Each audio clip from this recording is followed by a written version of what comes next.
Bonjour à tous. Pourquoi ne pas parler de la tribulation, puisque j'ai entendu dire que la tribulation commencerait vers la moitié du mois d'octobre 2025.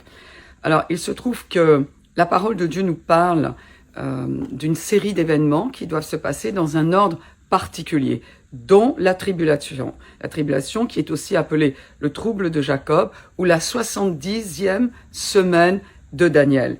Pour qu'elle se produise, il faut qu'il y ait d'abord un événement majeur qui se passe.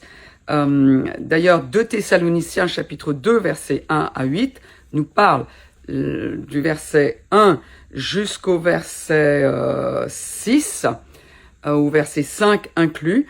Il est question de ce qui va se passer au moment du retour physique de Jésus, qui va être précédé, donc le retour physique de Jésus à Jérusalem ou sur le mont des Oliviers, va se passer à la fin de cette fameuse semaine, qui n'est pas une semaine de jours, mais qui est une semaine d'années, c'est-à-dire de 7 ans.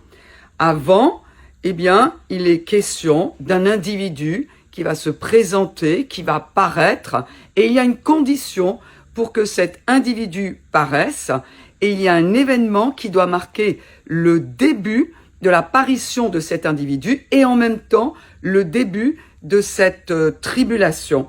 Il nous est dit, verset 6, « Maintenant vous savez ce qui le retient en parlant de l'Antichrist, afin qu'il ne paraisse qu'en son temps, car le mystère de l'iniquité agit déjà. Il faut seulement que celui qui le retient, qui retient l'apparition de l'Antichrist, ait encore disparu. Alors paraîtra l'impie, que le Seigneur Jésus détruira par le souffle de sa bouche, etc. » Donc, on voit que, oui, il y a cet individu-là qui doit paraître, qui ne peut paraître qu'en son temps, qui va paraître au début de la semaine